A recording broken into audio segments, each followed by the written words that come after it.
My name is Father Gregory Pine, and welcome back to the Thomistic Institute podcast for this off-campus conversation, during which we follow up with speakers who have given lectures on campus or participated in conferences, so that way we can chase down some of the insights that they will have set forth in their lectures or conferences. And for this episode, or this installment of Off-Campus Conversations, I'm delighted to be joined by Professor Michael Pakaluk. Thanks so much for joining. You're quite welcome, Father. Great to be here with you.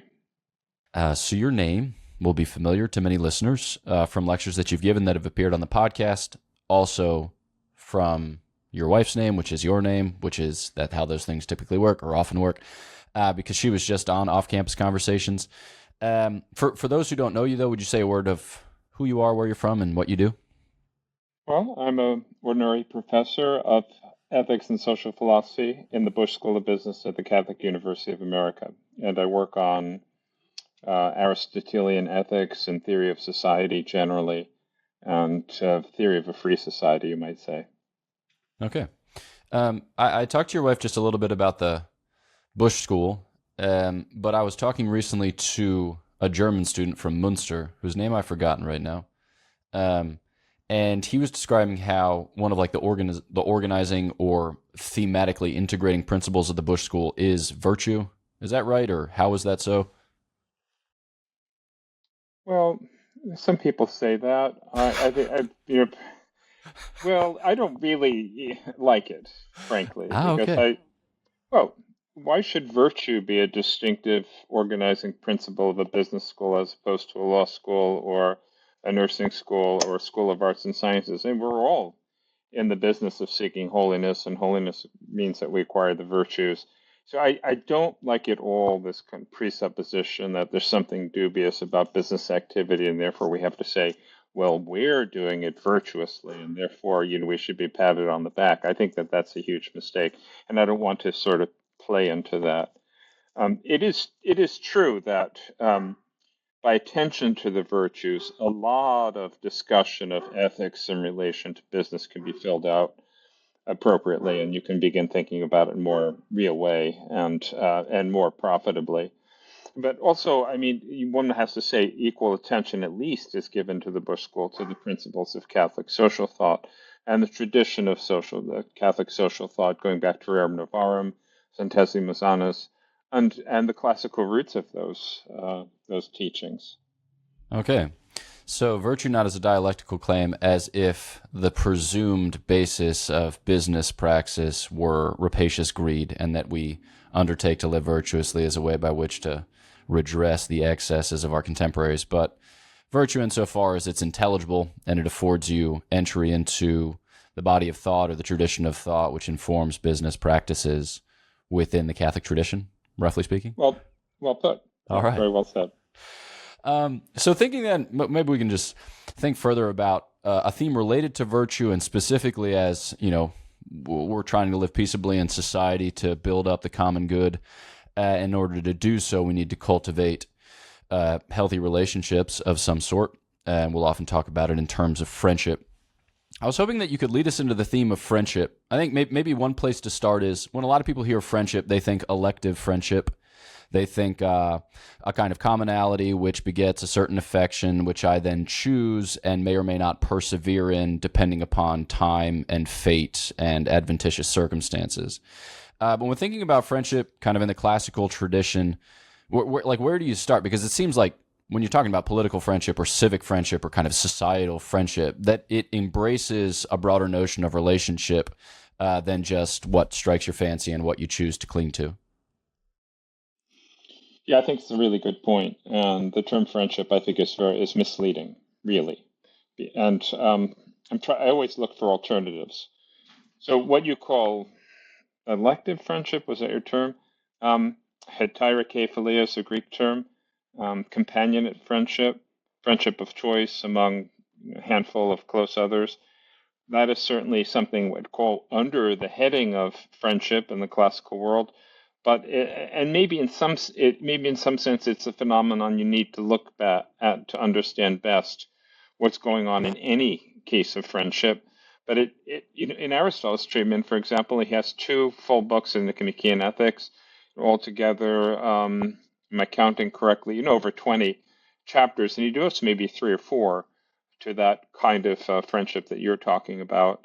And the rest is, very wide ranging. So the Greek word is philia, and it's related to the word for love, whereas our term friend, although originally, if you go back, 1,000 years, it has its roots in a word related to love. It no longer shows that connection with love. So I actually prefer to use, as far as I can get away with it, the term social union. I think that he's interested in social union or bonding, and what he sees is that human beings hardly ever just want to. If you use this notion of want, and you get at what's spontaneous and what's natural for us, we don't need to be coerced. Nobody needs to instruct us or guide us. In basically any setting which we find ourselves, we are grouping together in various ways and for various purposes. And this fascinates him, I think, because he has this discussion of the 3 species or forms of friendship, and he sees that some friendships play the purpose of essentially entertaining us and helping us refresh ourselves and recreate, and some are very productive. They help us to flourish and to prosper, materially, we would say, and then others are just kind of free and for leisure, which is really different. Leisure has kind of more serious character than just recreation and refreshment. And he sees that in any one of those contexts, we are bonding with others. And so I think that fascinates him. I think he thinks there has to be something in human nature then that leads us to do this. If you will, it's his investigation, almost you from a more phenomenological point of view or subjective point of view, of what he says in the politics when he says that human beings are by nature political, or probably a better term is city-dwelling or civic animals. So in making reference to this threefold division or distinction, which you reference between some people will say is use, pleasure, or noble, virtuous, substantive goods, it seems like you can approach this question of social union from the basis of need, in the sense that, all right, there are certain goods to which we don't have access until such time as we congregate. I mean, procreation and education of children being the most clear. But you can also approach it from it's not like a totally different approach. Maybe it's a helpful approach regardless. But this idea of like communicatio, that like there's a certain affinity or there's a certain kind of tendency to constitute friendships on the basis of certain things around which we're going to naturally congregate. I'm trying to think like. I suspect that that's hard for a lot of people in the 21st century to think. I don't think about it well, so I don't know how hard it is for other people to think about well. But this idea that there are certain goods which call for a response or which call for us to congregate about because they're like humanity constituting. Can you like break down the notion of like what gets us out of ourselves and into the public square? What is it that draws us into these societal unions? And like how do we recognize that? Well, I really have studiously tried to avoid any kind of language or thinking which would lead us into a tired and I think misleading track of dividing up human affection into the egoistic and the altruistic. And that polarity, that division, I think is not true to human nature. It's not classical. Its origin, I don't want to spend too much time thinking about. But I would say Aristotle's view is, which I think is the correct view, is that even a social union or bonding, which originates in need, so yes, of course, economic activity originates in need, has a friendly character to it.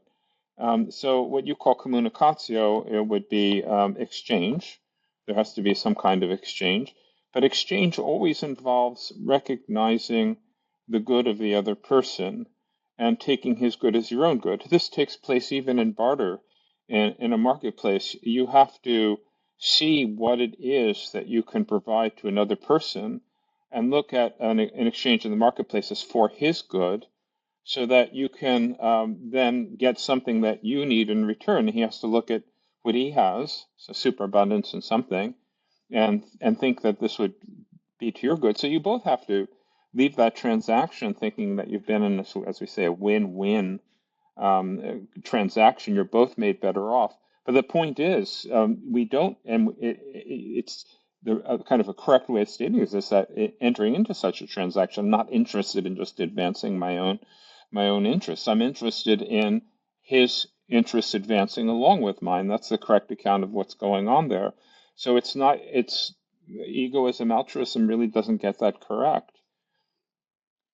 So even something that you might say is very, it's just like this idea of, business is self-interested or it's greedy, and then we have to kind of slap virtues on top of it to make it work out well. That's not correct. I mean, even something very simple like hiring something to do something. If you have the kind of a human attitude towards this, then you view the other person as like yourself, and it's the other self, as Aristotle would say. This is the crucial concept. You have to take his good to be your own good, and that's happening even in the simplest market exchange. Yeah. So without getting into the whole question of egoism versus altruism, my suspicion is that, like a lot of listeners will, at this stage of the game, be questioning, you mean to tell me that it is not the case that if I affirm or pursue some good pertinent to me or affirm my own good, that I'm thereby precluding the good of the other? Or if I affirm the good or advance the good of another, I'm not thereby kind of forced into a position in which I need to deny myself in some strange fashion? That's kind of wild, because I think a lot of us just like operate within the bounds of a presumed like hedonistic paradox. Like I can't possibly pursue my own good lest I be selfish. But I think like this dynamic that you describe of discovering that the good of the other is in fact your own good, or investing in the good of the other, not as like an act that's patronizing or condescending or goody two-shoeing, but that's, yeah, like metaphysically far richer or with roots that stretch far deeper. Could you maybe describe that, like the basis of that more fundamental affirmation, so as to kind of, maybe just kind of bring us wholly beyond the question of altruism and egoism? Well, I'm really an Aristotelian through and through. So, I mean, Aristotle thinks of the nature of things. So, if I say Aristotle, I would say myself too, because I've come to think in this way. Aristotle thinks of the nature of things as revealed in where they come from. So, you really don't grasp what something is until you see how it originated and how it was generated, so to speak. This is what he says at the beginning of the Politics. You have to look at the elements out of which the city-state develops in order to understand the city-state. And this is very organic. It's similar to, for example, I love wine and I love cheeses. Well, there's a certain wine that comes from a certain area in Italy. You have to understand where it came from in order to understand the wine itself. So I think that when Aristotle looks at human being, right, and you have a mature human being, you or I, for example, he thinks of a human being as having come from a family. Right, so you are not a Cartesian ego that's been injected into a body as a mature human being ready to engage in social contract with other like beings. You actually, for 20 years, you are cooked, so to speak, within an environment which is intended by nature to produce mature human beings. And this is already marked by personal relationships, where it's actually not even possible to conceive of yourself in a family as somebody who's not related to others. So it's extremely important to understand that in this Aristotelian point of view, we think of individual human beings as having grown and been developed within families, and that as a result, they can't but think of themselves. They may try, and then you could kind of, if you wanted to, you could work out various, so to speak, deficiencies or imbalances, almost like illnesses that people had by not thinking of themselves in the proper way. But so right from the start, when we enter into adult life and we want to advance our own interests, we can't but think of that as being related to other person's interests. It would be something like a severe deficiency or almost the equivalent of a kind of mental illness to think of others in some other way. And you see this in well-raised kids, right? So they're, when they're 15 or 16, and they work hard and they want to hustle and they want to make money. Well, right away they understand that they have to kind of think about what other people would find valuable and profitable and start playing to that and kind of adapting what they're doing to what would help other people. And this is the way they get by in the world. They understand this right away. That's fascinating. Yeah, so maybe then bringing together some of the insights from these first few descriptions of kind of basic features or constituent parts of friendship, as you have described it in terms of social union. I'm interested in like a couple of features or further features, I suppose. Maybe they'd be more like micro features. This last point that you make about care or attention or solicitude, it's like the fact that, you know, a 16-year-old boy needs to pay attention to what his neighbors want if he's going to sell his services or sell his products in a way that will actually yield a profit. So he's not going to shovel many driveways in Florida, and he's not going to sell many cups of lemonade in the dead of winter in Alaska. So it entails, like, already there you have the groundwork for a development of a network of virtues. Like, he has to pay attention, he has to care, he has to be tuned in, he's got to be savvy. Like, we have various ways by which to describe it. Can you maybe just take us through some of like the familial or the social mediation of that growth and virtue? Because I think right now, like, people they like look at the product of a family and they're like, holy smokes, what went terribly wrong? I mean, in large part right now, we're doing like the COVID blame game. It's like 3 years of dissociation. But I think that we've kind of forgotten how this works, or we've forgotten how it works well. Well, I mean, this is interesting. First of all, we could turn to Harrison Butker and his speech at Benedictine College. Developmental psychologists used to say this all the time, that it's essential to good human development, that you have to grow up in the presence of somebody for whom, the fact that you smile or you lift up your fork in a certain way is absolutely delightful to this person. So we return what we've been given. So, right from the start, we want it to be the case that the child is adored. Right. And okay, you can ask, well, you could be some kind of egalitarian, ideological egalitarian, and say, well, isn't that the work of the father just as much as the mother? And anybody who knows anything, or anyone who's even been a child, would understand that no, I really didn't care for my father to adore me, and it would mean nothing. Right. So right from the start, you have to say something that's really, I mean, if you say it, you're going to get in trouble. Harrison Butker's obviously in trouble for having said this. Right. But we really want mothers to dote on their kids, because this is the way in which, you might want to say concretely, the dignity of the human person is conveyed to somebody. And it really ought to be the case that when you fall in love, when you look at yourself, Father, in your vocation, right, in the eyes of God, you see something that will just want to make you gush, right? So it's hard to look at ourselves that way because we're so aware of our shortcomings, but we're supposed to, right, as sons and daughters of God.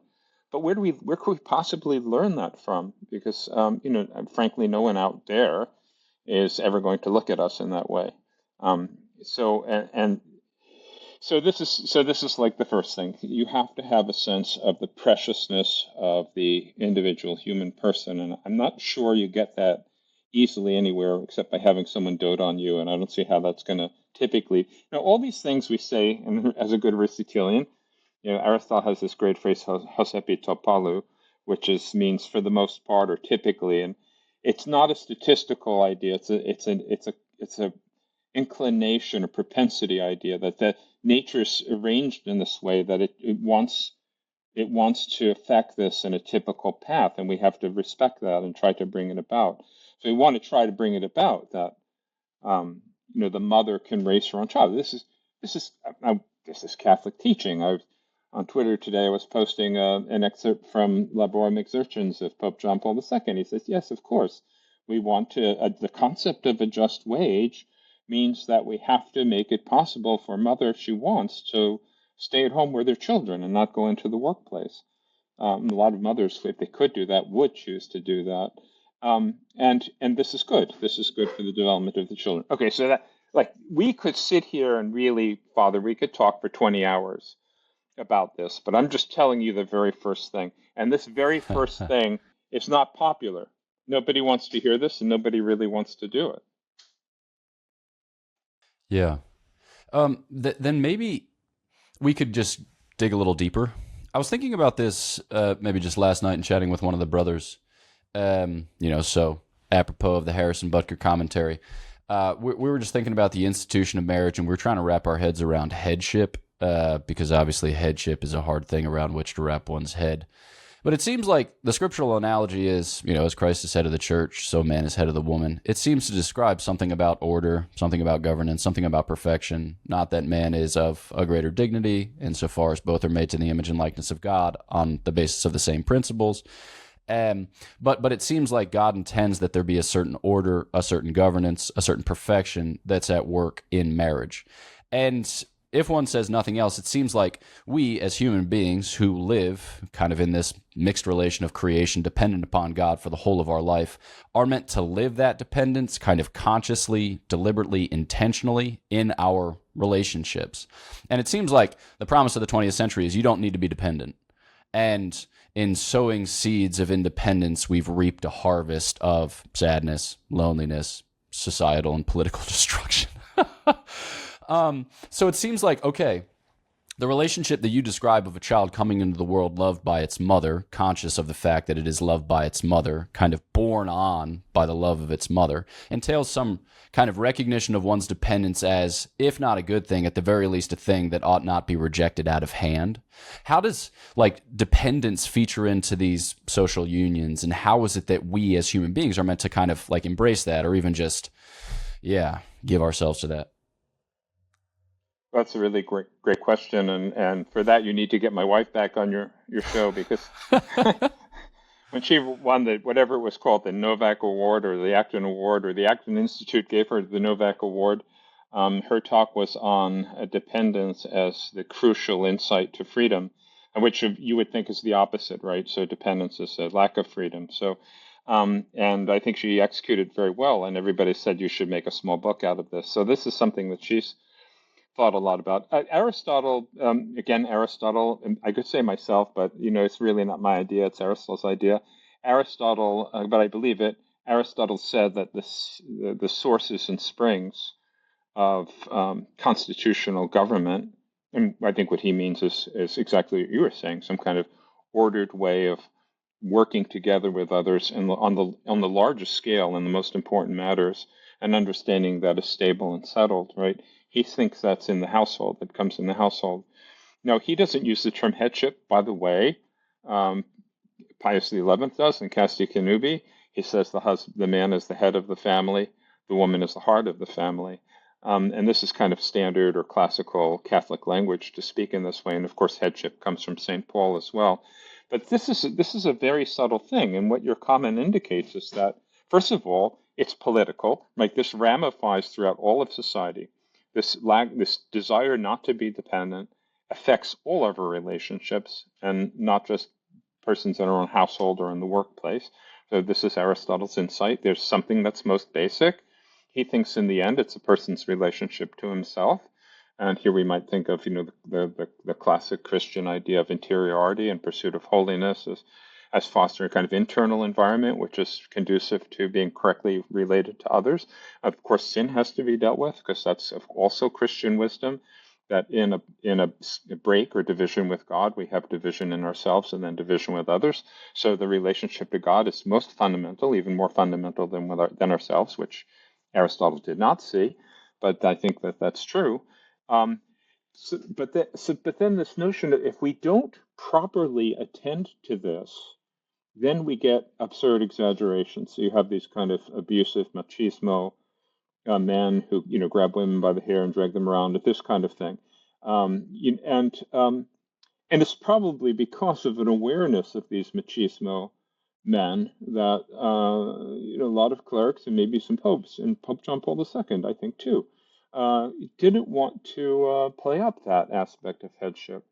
I think he thought he needed to attend to complementary. ideas. And he does emphasize equality. Well, there is equality. Look, I'm married to a very, very strong woman, as you know, and there's equality. But sometimes headship does need to be shown, right? And it's very subtle. Now you need to ask Catherine and myself both to be on your show, and we can talk about how it realizes itself. But certainly, it isn't what C.S. Lewis called "who gets the last word," who decides when there's loggerheads. Like if you're at loggerheads, somebody has to decide, and you can't then decide each time who gets to decide because you'll be at loggerheads about that. So it has to be settled. But more important than it's settled, the man has to actually want to claim it. Right? So this is a great failure of masculinity in our society. Men do not want to exercise their headship.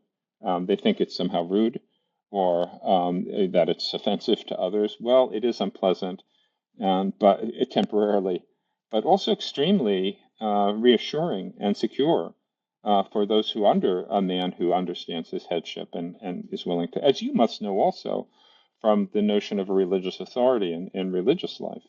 A very good abbot, or what would be the correct name for the head of your house? Prior. Prior.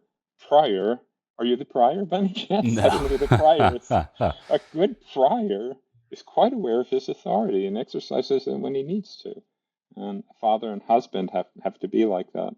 With a husband, it's very rare that you kind of pull your weight, pull your authority, and claim your authority as head to decide anything, because that would indicate some kind of unusual disagreement or lack of one mind, or even a temporary breakdown. That of course can happen in any relationship, but you don't want that to happen typically. But if it does have to happen, then the husband has to kind of pull rank, as they say. Yeah, I think of okay, so thinking about the 20th century, the sexual revolution, maybe some of the ideological kind of developments that we've seen, even in the last quarter century, attendant thereupon. It seems in rejecting distinction among persons, rejecting hierarchy in society or in the family. I think a lot of individuals embrace this as a mode of self-liberation because it distances them from, if not the reality, at least the fear of violence, because there's a kind of deep distrust there whereby if I subject myself, if I subordinate myself, then I will suffer as a result because the person set in charge cannot possibly sympathize, cannot possibly defend, protect, provide, and even if they were able to do so, they'd probably do so in a manner in which I would be thereby kind of undignified, or my dignity would be left aside. And so I think that there's a kind of fear, there's a kind of suspicion, there's a kind of worry deep at the root. And, in a Christian context, obviously we can attribute this, or at least relate it in some way or correlate it in some way to sin.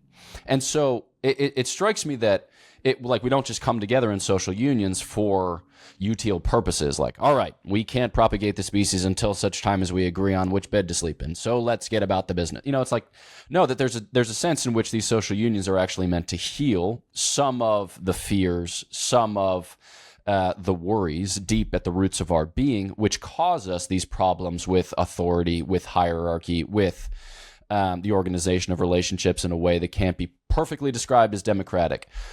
So can you speak maybe a little bit to, you don't have to whatever, healing can sometimes be taken in a direction that's a little bit lovey-dovey, but like the healing that transpires in the setting of social unions? Well, healing, let me see if I can get to healing, but there are a couple of other things I want to talk about first. Yeah. Once again, my man Aristotle said that you can't exercise authority unless you've been under authority. And to be under authority means that you do something which is other than what you would have chosen. That's by definition to be under authority. So in your judgment, this would be the better path, but somebody else who has authority tells you to do something else, and you have to go along with it even if you think it's not the best path. That is, and it probably will prove to be the best path, actually. When you follow the authority, you'll be proved wrong more often than you're proved right in your different opinion. But what we see, you might want to say, look, this cancel culture, it's kind of wild, bad exercise of authority. And people are constantly overreaching. They're not in their lane, as Harrison Butker said. They're trying to correct and check and put in place everybody, I mean, even people on the other side of the world, because I don't think they've actually ever learned to live under authority. So that's the first thing I want to say. And the second thing I want to say to what you said is this: that like the great unknown, which the Holy Spirit is the great unknown with a capital G and a capital U, but the great unknown among the works of mercy is the spiritual work of mercy of bearing with the shortcomings of others.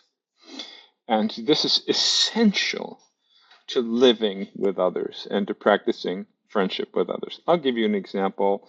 My son's caddy, they went to the golf course the other day. The caddy master was in a bad mood. He basically, for no cause whatsoever that anyone could say, just kind of reamed them out, seemed to oppress them and refused to let one of them even go out and get a loop. So he basically wasted his morning.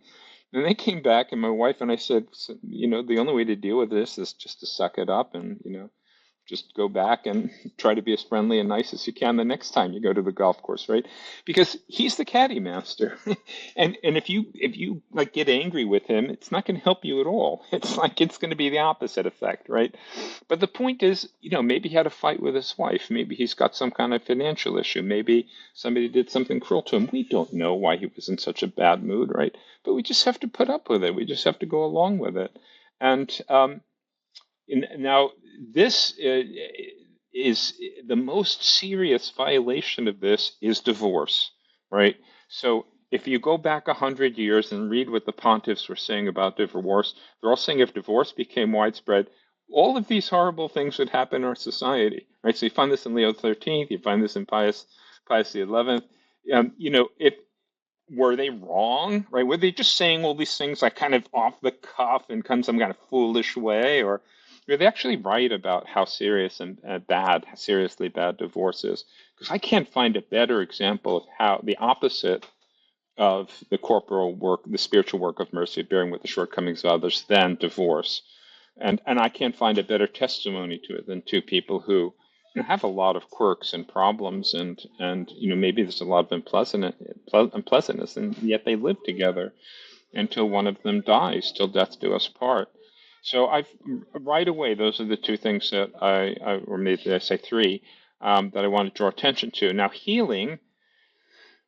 Now let's talk about bearing with the shortcomings of others in relationship to the sacrifice of our Lord, because any kind of mortification, any kind of death to self is healing in this world of sin.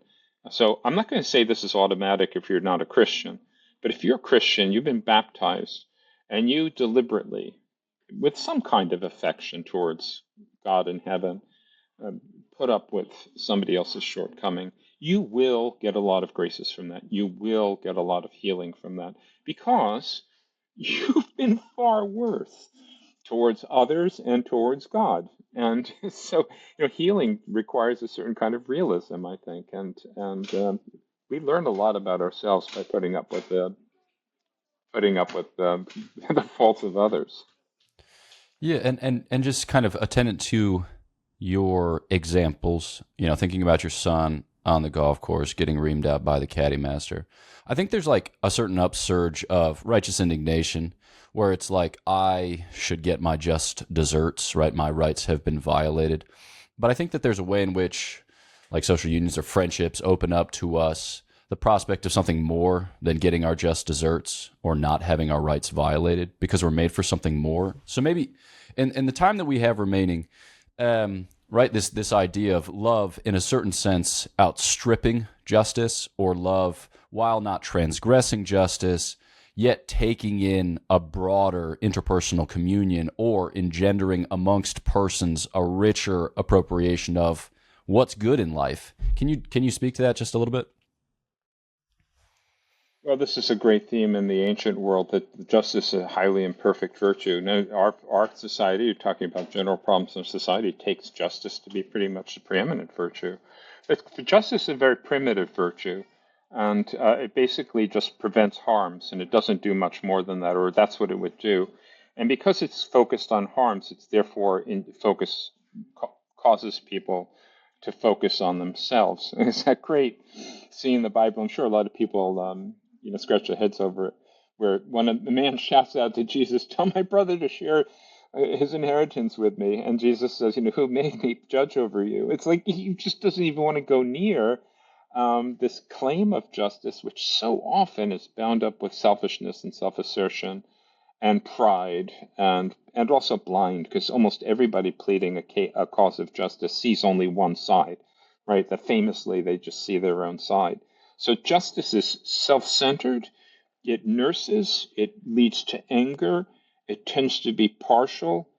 It's an extremely imperfect virtue, necessary, of course, but best exercised by somebody who's at arm's length from the cause rather than involved in the cause. Right, so it used to be the case that if you were pressing your own cause in a claim of justice, somebody would say, "Well, hold on there. Let's be a little bit balanced. Let's calm down. Don't rush to judgment," and so on. But now that's regarded as the fact that somebody's like steaming angry is regarded as evidence that they're in the right and they're just. It's completely wrong. So justice is. Whereas, the old maxim is people are just, they need friendship or love. If they have love, then they don't need justice. So because love freely goes beyond any kind of, like you try to estimate in your dealings with another person what would be fair. And if you love the other person, then you count his advantage as your own advantage. You're quite happy to err on the side of like plenitude in this judgment of fairness. Suppose you go on a trip with somebody and you're kind of keeping an account of how much you're spending, and you want to split the expenses 50-50, and there's some kind of like unclarity about this expense and that expense. At the end of the day, you could just argue about it, and you probably would never come to an agreement, and your friendship might be damaged. Or one person could just say, "Look, it'd be great for me if you had this extra money. I'd be happy to give it to you. Here you go." And that settles it immediately. Hmm. Yeah, I again, against the backdrop of the contemporary culture in which everyone is insisting on rights, whether real or imagined, or insisted to such a degree that they become in turn beyond legal fiction. I think it's in part, attributable to this phenomenon that people are so miserable. I was talking to a sociologist who studies post-war Japan, and he was saying you have these two sites, these two cities in which atomic bombs were dropped. In the one place, they kind of memorialize it as a scar in the earth, and the other place where it exploded over the cathedral, like the Catholic Church, they chose to rebuild.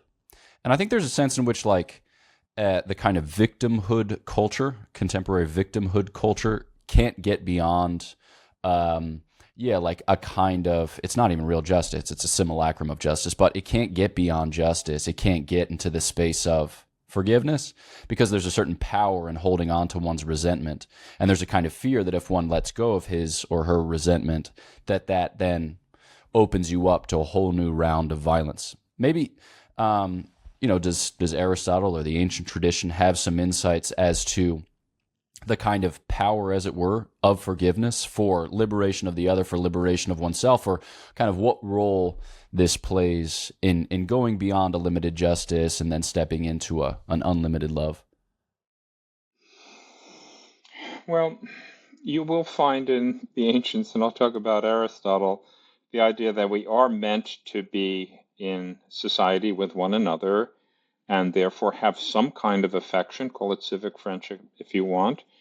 And in order to have some kind of affection, you need to be prepared not to stand on your rights, but to sacrifice your rights just as a kind of favor to another person. Because the essence of justice is claiming what is your due, but the essence of love is to give something that's your own freely to another person as a gift. So if you give up what's your due, and you don't insist on it, it's basically the equivalent of giving a gift to another person.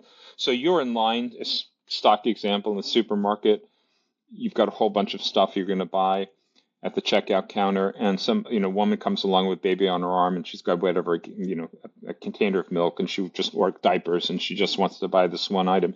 You could stand on your rights. She has no right to get ahead of you in line, but if you say go ahead of me, and most people do this, right? It's not very difficult thing to do, but it's still very friendly, because what you're doing is you're giving up a little bit of your time that you didn't have to give up, and that's what makes it a free gift. And so now you're friendly towards this other person. So this virtue, we're back to the virtues, right? Aristotle was in the ancient world was called epieikeia, and he even uses the term epiekes for kind of a typical word for a virtuous person. So he always thinking about the plenitude of the perfection of something. So somebody who's reached kind of the perfection of sociability is going to easily to show this kind of attitude towards others in civic life.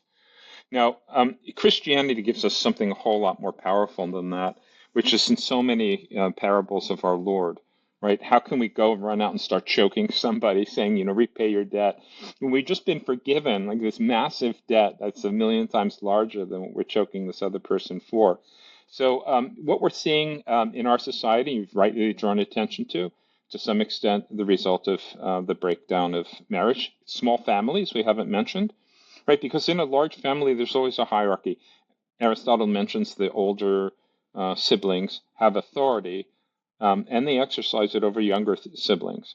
And so you never live as an equal. And if you're homeschooled, you're never really an equal with anybody. But if you go to, I call them government schools. If you go to a government school, then you're thrown in with everybody your same age. And at least in the ideology of the school, you're equal with all those other people. Of course, there will be bullies. And so instead of older siblings who maybe will boss you around a little bit, you have bullies, and then you have the fashionable people and the trendsetters and the prestigious people. You have something that's far worse, right? That's actually taking place of what's happening in the family. But so another thing we have to really account for is the lack of self-knowledge that in the eyes of God, we're deep debtors who've been forgiven our sins, and we're in really no position to go around strangling our brothers and sisters and insisting that they pay us their due, what's due to us. Yeah. No, that might be a beautiful point at which to arrive. Yeah, maybe if you have any final thoughts or final commendation of either Aristotle's teaching on the theme or of contemporary studies of the theme, or just any other insights that you think are worthwhile inserting at this point as we kind of wrap up our discussion of or meditation on social union cum civic friendship. Well, right now I'm putting together a book of essays and the very first essay is called Natural Law and Civil Society. I'm very interested in natural law, but I've come to see that the lawyerly way in which we do tend to discuss natural law as the basis of a legal system is really not correct. In this Aristotelian way of looking at society, natural law is something like an inbuilt framework for associating with others, for sowing sociability. Obviously, if you're stealing somebody's property, you can't be sociable towards them. The social union will not work. So it's kind of like supplying the bare conditions for social unions to form. So this book, which I can't name the press that's looking at it, but I think it would be very helpful for it's going to put together natural law and this kind of rich conception of a civil society, a free society, because we've also our age is an age of just splitting things apart that belong together, as you said, Father. So this is something that we've done. But other than that, Thomas Aquinas. We've so many times in our discussions back and forth just now, we've easily moved from a classical Aristotelian point of view to how Christianity is so in harmony with it, but also supports it and brings out things and makes possible a kind of daring, extreme of virtue, if you will. And who embodies that better than St. Thomas Aquinas? So I would recommend his treatment of love, the passion of love, in the first part of the Summa, and then the first part of the second part of the Summa, and then charity in the second part of the Summa. People can read these things. They can, if they work at it, they can get a lot out of it. They can indeed. All right. Well, thanks so much for taking the time, and thanks for the members of your household who made it possible. Corralling the dog and other such things. Indeed. Yeah. Okay. Thanks. Thank you, Father. Sure. Turning to you, the listener, thanks so much for tuning into this episode of the Thomistic Institute podcast. If you haven't yet, subscribe on YouTube or on your podcast app. unless you find that it's better to pass significant chunks of your day in silence, upon which don't bother subscribing, and run to the countryside, buy yourself 3 acres and a cow, and enjoy your beautiful life. Know of our prayers for you. Please pray for us, and we'll look forward to chatting with you next time on the Thomistic Institute podcast.